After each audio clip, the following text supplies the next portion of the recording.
제 나이쯤 되는 사람들은 다 어려서 힘든 시절을 보냈습니다.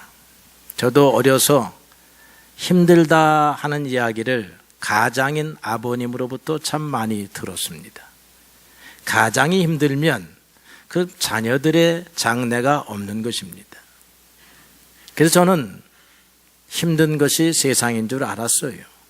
그리고 힘들게 사는 것이 인생인 줄 알았습니다. 소망에 관한 이야기를 우리 아버님, 어머님한테 거의 못 들었어요. 부모님이 나빠서가 그러냐? 그렇지 않지요. 상황이 그랬습니다. 상황이 어려웠어요. 우리 부모님들도 자식들에게 희망을 주는 부모가 되고 싶었지만 당신의 힘으로는 이길 수가 없었어요. 그런데 교회에 가서 들었습니다. 주일학교에 갔더니 소망의 소리가 있는 거예요. 주님을 믿으면 내 소원을 이룰 것이다 하는 소리를 거기서 들었습니다. 하나님을 기뻐하라, 내 마음의 소원을 이루어 주실 것이다. 우리 교회에 한 자매가 수요일 날 비행기를 타고 뉴욕에 갑니다. 뉴욕에 가고 싶다. 그런데 경비가 많이 부족한 거예요. 그래서 뉴욕에 있는 교회에 연락을 했더니 재워준다, 안내해준다, 그리고 한 끼는 제공할 수 있다. 그런 청신호가 왔습니다. 교회니까 가능한 거예요, 그게. 교회니까 소망을 가진 사람들이 이 소망을 함께 나누려고 서로 섬기고 사랑하고 나누어 주는 거예요. 이게 바로 교회입니다. 이게 바로 예수의 정신이지요. 주님 안에 있는 사람들은 주님으로부터 소망을 얻고 이 소망을 또 우리 형제 이웃과 나누는 줄로 그렇게 믿습니다. 절망의 삶을 살아갈 수밖에 없는 우리 인생들에게 소망의 삶으로 바꾸어 주시는 이가 하나님이십니다. 오늘 하나님께서는 너희들의 슬픔을 기쁨으로 춤으로 바꾸어 주시는 하나님이시라고 말씀하고 있습니다. 하나님의 백성을 향한 하나님의 뜻은 분노, 노여움이 아닙니다.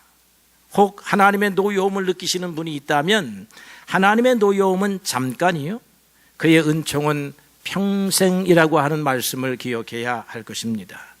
노여움의 길이는 한 뼘이요, 축복의 길이는 10뼘이라고 하는 것입니다. 여러분들이 잘 아는 성경의 인물 요셉을 생각해 보면 요셉이 한 17세쯤 어림에 형들의 미움을 받아서 애굽으로 팔려갑니다. 거기에서 노예살이하고 또 모함을 받아서 감옥살이 하는데 정확하게 한 13년 정도예요. 그리고 30세에 하나님의 놀라우신 간섭에 의해서 애굽의 총리가 됩니다. 그리고는 110살까지 살아요. 그래서 한번 그냥 얼추 잡아 계산을 해보았습니다. 요셉의 고난의 시간은 한 13년 정도 되고 그가 110살까지 평탄하게 순전하게 살았으니 한 97년의 인생은 하나님의 축복의 시간이로구나. 이 인생살이에 있어서도 우리가 잘 생각해 보니까 고난의 시간보다는 복된 시간이 더 많은 것이 하나님의 백성이다, 그렇게 생각합니다. 하나님께서 혹시 우리를 풀무불 속에 던지는 노여움을 보이신다라고 하면 그것은 우리를 더 잘 세우고자 하심이라. 사도 바울은 고린도후서 10장 8절에 주께서 주신 권세는 너희를 무너뜨리려고 주신 것이 아니고 너희를 세우려고 하신 것이다, 그렇게 말씀하고 있습니다. 또한 그 압력, 분노의 강도가 있다라고 하면 그것은 견딜 만한 것이다 라고 하는 거죠. 하나님은 윗부사 너희가 감당치 못할 시험당함을 허락지 아니하시고 시험당할 즈음에 또한 피할 길을 주사 너희로 능히 감당하게 하시느니라. 오늘 우리가 시편 103편을 교동문으로 읽었습니다. 거기에 맨 마지막 절에 하나님께서는 너희의 체질을 아신다 그랬죠. 우리의 체질은 흙입니다. 이 세게 잡으면 부수어진단 말이에요. 망치로 치면 부수어집니다. 하나님이 우리의 체질을 잘 알고 계시지요. 제가 옛날에 국민학교 다닐 때에 선생님들이 체벌을 하느라고 이 자를 가지고 또는 지휘봉을 가지고 손등을 때리거나 또는 머리통을 때리던 그런 때가 있어요. 그런데 이 선생님들도 화가 나니까 그 세기의 강도가 세지는 거야. 어린아이가, 초등학교 학생이 견디기 어려울 정도의 체벌을 하는 경우가 있어요. 이 손바닥을 여기다 놓고 자를 넓적하게 펴가지고 때리면 잘못했구나 하고 무서워서 들어가는데, 손바닥을 뒤로 해가지고 자를 모로 해가지고 요 끝을 때리면 아이고 이게 참 죽을 맛이다 이 말이에요. 이 어린아이의 체질을 모르는 선생님들이 그래요. 요즘 유치원에서 유아원에서 일어나는 일들이 그런 겁니다. 어린아이의 체질을 알면 그 아이들을 체벌은 하기는 해야 되겠는데 너무 강도 높게 체벌하다 보니까 문제가 터지는 거다 이 말이죠. 그런데 하나님은 어떤 하나님이시냐 하면 우리를 다루시기는 하시는데 너무 세게 다루면 부수어진다 생각하고 적절하게 다루시는 하나님이심을 믿으시기를 바랍니다. 저도 그래서 우리 성도들을 신앙의 체질을 알아요. 제가 여러분들의 신앙의 체질이 강한 것이 아니야. 잘못 다루면 튀어나가, 도망가. 교회에서만 도망가는 것이 아니라 하나님 밖으로 도망갈까 봐 제가 살살 다루는 겁니다. 여러분들에게 그냥 좋은 말 해드리는 거예요. 그냥 하나님의 그냥 선지자처럼 센 말을 하면 가슴이 답답해가지고 막 뛰쳐나갈 거다 이 말이죠. 하나님은 체질을 정확하게 아시는 분이시니까 여러분들을 잘 다루시는 하나님이시라. 여러분들이 하나님을 향하여 하나님이 어찌하여 나를 이렇게 다루십니까? 그렇게 말하지 말고 하나님 이걸 잘 견디고 그 다음에 하나님이 열어주시는 평탄의 대로로 갈 수 있도록 우리를 도우소서, 그렇게 기도하시기를 바랍니다. 다윗은 슬픔을 기쁨으로 바꾸어 주신 하나님을 두 가지 비유로 오늘 성경에서 기록했습니다. 하나는 나의 슬픔을 춤으로 바꾸어 주셨다라고 하는 거죠. 슬픔은 슬플 때는 춤추는 것이 아닙니다. 춤추는 것은 기쁠 때 춤추는 거예요. 제가 우리 딸아이가 결혼식 해서 결혼할 때 인사할 때 만세를 불렀습니다. 기뻐서 만세를 불렀어요. 우리 딸아이가 속을 좀 썩이긴 했는데 이걸 우리 딸이 볼 텐데 저 미국에서 속을 썩였는데 그냥 멋지게 시집을 가는 거야. 그러니까 너무나 기뻐가지고 만세 했는데 제가 어설픈 춤을 추다가 사람들을 흥겹게 했습니다. 춤추게 하신다 이 말이죠. 하나님은. 다윗이 숨어 지내고 쫓겨다니고 가슴 졸이고 살다가 하나님이 열어주시는 길에서 춤을 추는 사람이 되었다는 거예요. 여러분의 인생에도 춤추는 인생이 되시기를 바랍니다. 그 다음에 다윗은 옷을 바꿔 입는 것으로 이렇게 비유를 했어요. 무슨 옷을 입고 있었느냐 하면 배옷, 이 배옷이 상복입니다. 그러니까 죽은 자를 애도하기 위한 복장이에요. 슬픔의 옷이지요. 그런데 이제 이 옷을 벗게 됩니다. 벗고는 잔치 자리에 가는 옷입니다.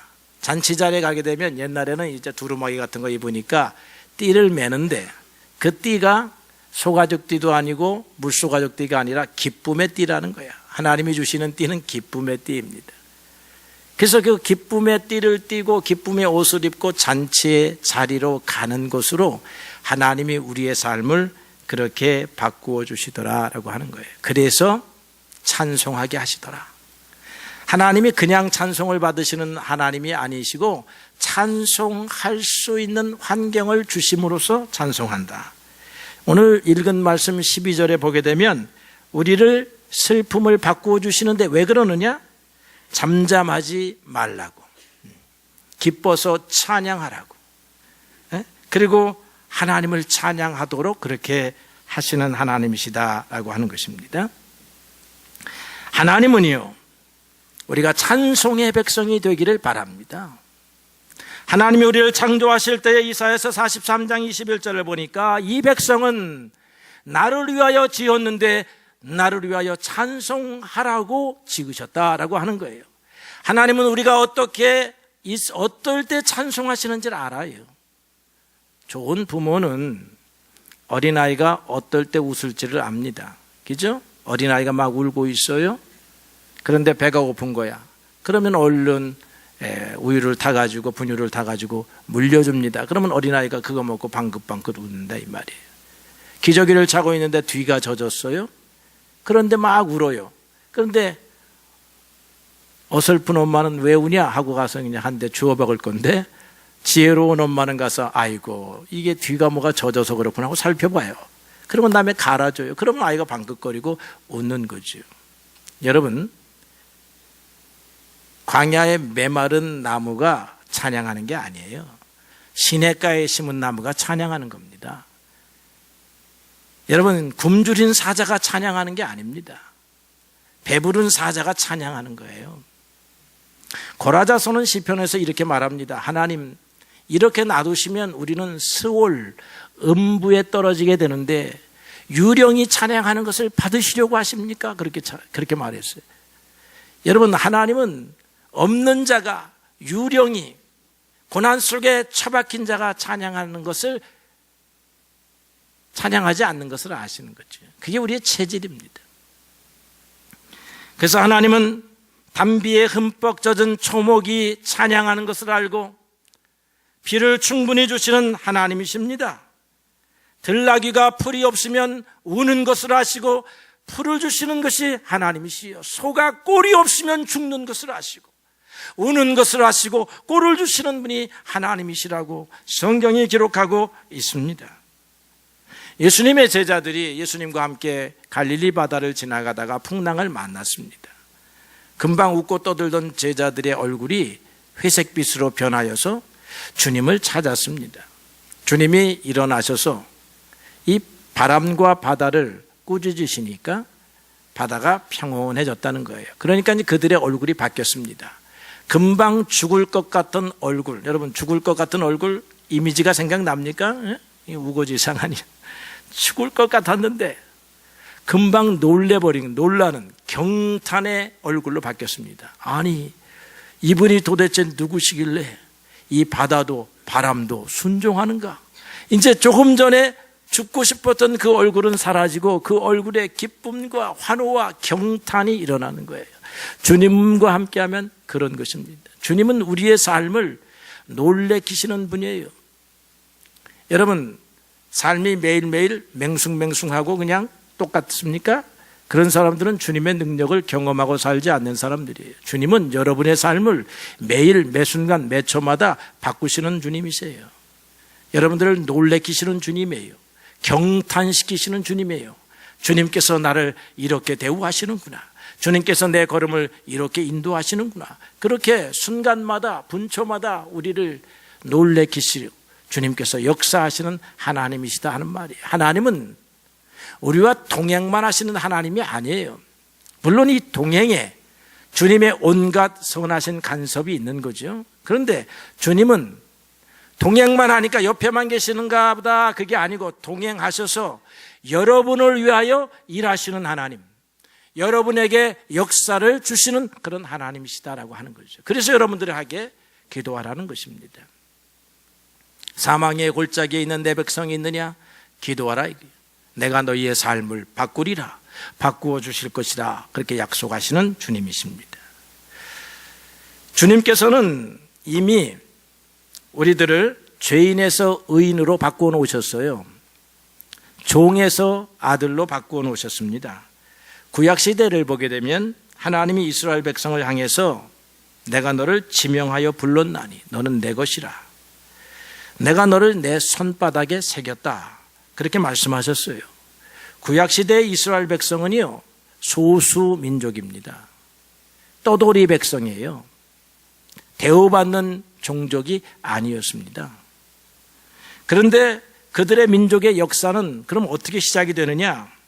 힘이 없어가지고 애굽에 기대어 살다가 결국은 애굽의 노예로 전락하는 것이 이스라엘 역사의 시작입니다.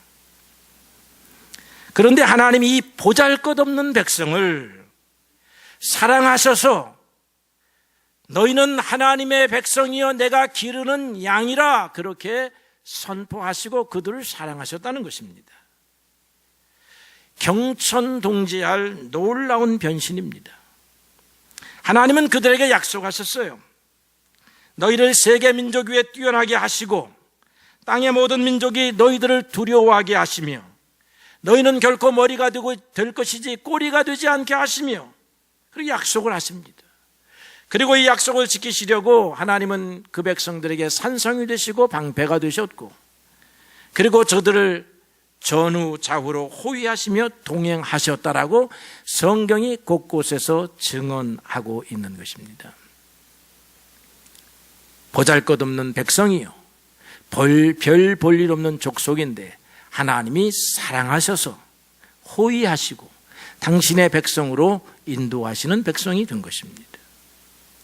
신약 시대를 보게 되면 모든 백성이 예수 그리스도 안에서 불리움을 받습니다. 하나님은 예수님 안에서 모든 사람들을 당신의 자녀로 삼고자 하셨지요. 그런데 그 부르심에 응답한 사람들은 존귀한 사람들이 아닌 보잘것없는 사람들이었다라고 사도 바울이 우리에게 가르쳐 줍니다. 고린도전서 1장 26절에 보니까 형제들아 너희들의 부르심을 보라. 육체를 따라서 지혜로운 자가 많지 아니하며 능력 있는 자가 많지 아니하고 문벌이 좋은 자가 많지 아니하도다. 지체가 높은 사람들은 교만해서 주님의 부르심을 외면했지만 힘없고 보잘것없는 사람들은 그것이 은혜의 계기가 되어서 예수님 앞으로 나아왔다는 것입니다. 그리고는 예수님에게 기도합니다. 요청해요. 그 요청을 한마디로 표현을 하자면 우리를 바꾸어 주세요라고 하는 것입니다. 우리를 좀 현재의 삶에서 바꾸어 주십시오. 예수님께서 한 문둥병자를 만납니다. 그런데 그 문둥병자가 나와서 말하기를 주님 다윗의 자손이요 원하시면 저를 깨끗하게 하실 수 있습니다 라고 그렇게 요청합니다. 예수님께서 손을 그에게 대시면서 내가 원하니 깨끗함을 받아라 그렇게 명령하시죠. 주님이 원하신다는 거예요.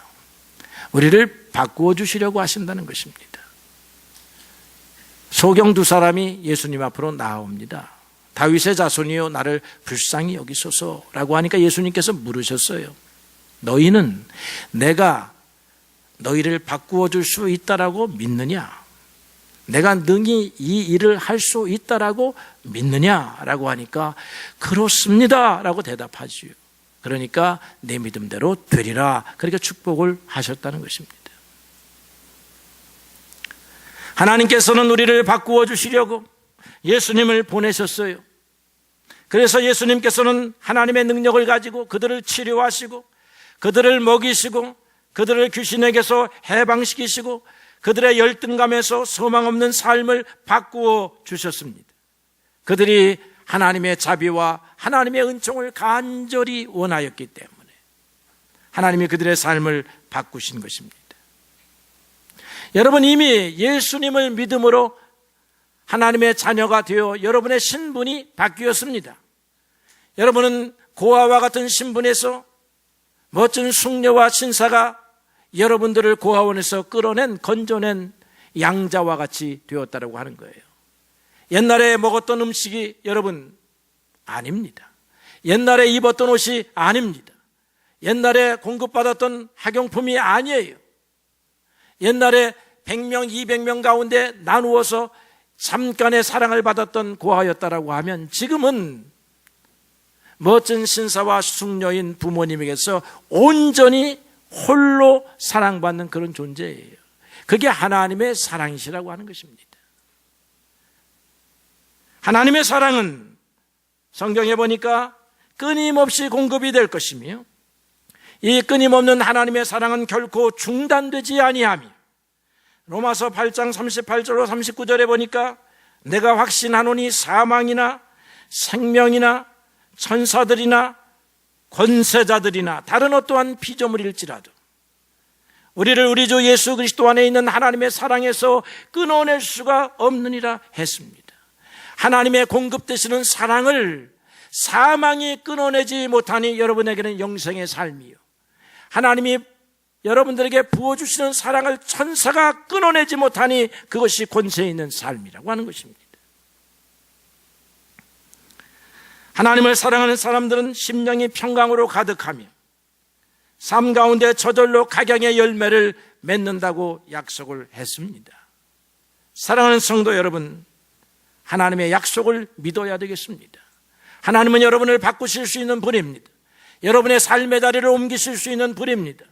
여러분의 슬픔과 탄식에서 여러분의 심령에 기쁨을 주실 수 있는 분입니다. 여러분이 어떻게 해야 기뻐할지를 아시는 하나님이시라고 하는 것입니다. 세상은요, 힘없는 자를 외면하는 세상입니다. 어떤 양반이 있는데 가세가 기울어졌습니다. 그래서 지게를 짊어지고 일을 해야 해요. 그런데 여전히 갓과 도포를 입고 지게를 짊어지고 일을 합니다. 양반이기 때문에 갓과 도포를 벗어버릴 수가 없는 거예요. 이 갓과 도포를 벗어버리는 순간 천민으로 전락되고 다른 사람들이 천민이라고 손가락질하는 것을 두려워하는 것입니다. 그래서 사람들은 꾸미는 거예요. 있는 척을 해야 되는 것입니다. 있는 척을 해야 세상이 알아준다라고 생각하기 때문이에요. 그런데 만약 하나님이 있는 척하는 사람들을 알아준다라고 하면 그것은 참으로 불행인 것입니다. 오늘 기쁜 소식인 것은 하나님은 우리의 외모를 보고 우리를 사랑하시는 분이 아니라 중심을 보고 사랑하시는 그런 하나님이십니다. 이게 좋은 소식입니다. 예수님께서는 맹인이나 안전병이나 여러 가지 질병을 가진 사람을 내치지 아니하시고 그들을 찾아다니시며 그들 앞에 걸음을 멈추셨고 그들 앞에 꿇어 앉으셨으며 그들을 팔로 안으셨다는 것입니다. 이게 하나님의 사랑이에요. 그리고는 새롭게 하십니다. 그리고 그들을 바꾸어 주는 것을 기뻐하셨습니다. 예수님께서는 마가복음 2장 17절에서 건강한 자에게는 의사가 필요 없고 병든 자에게 쓸 데가 있느니라. 나는 의인을 부르러 온 것이 아니요 죄인을 부르러 왔노라. 어떤 사람이 바꿈을 입느냐, 어떤 사람이 슬픔이 변하여 춤이 되는 삶을 살고 어떤 사람이 베옷을 벗고 기쁨의 잔치의 옷을 입느냐 하면, 주님 내가 부족합니다. 나를 변화시켜 주세요. 내 힘으로는 되지 아니합니다. 전능하신 주님이 나를 도우시면 내가 이 사망의 골짜기에서 벗어날 수 있습니다 라고 간구하는 심령들에게 주님이 바꾸어 주시기를 기뻐한다라고 하는 것입니다. 내 힘으로 바꾸려고 하는 사람들은 바꾸어지지 아니할 것이나 주님을 의지하는 사람들은 주님이 호련히 바꾸시는 것을 경험하게 될 것입니다. 오늘 여러분들이 예수 안에 있으면 바꾸어진 삶을 경험할 것입니다. 오늘 여러분들이 기도하는 사람이라고 하면 주님이 여러분들의 삶을 죽음의 자리에서 생명의 자리로 바꾸어 가심을 믿을 수 있게 하시고 또 눈으로 보게 하실 것입니다. 사랑하는 성도 여러분, 세상에는 소망이 없습니다. 주님 안에 소망이 있습니다. 세상을 향하여 두 손을 들지 말고 주님을 향하여 두 손을 드십시오. 주님이 여러분의 삶을 바꾸어 주실 것입니다. 여러분의 눈물을 닦아주시고 여러분의 얼굴에 웃음을 주실 것입니다. 기쁨을 주실 것입니다. 오늘 여러분들이 기도하는 기도의 제목이 주 안에서 풀어져서 여러분의 삶에 전해보지 못했던, 경험하지 못했던 하나님의 평강이 여러분의 삶을 인도해 가시기를 예수님의 이름으로 축복합니다.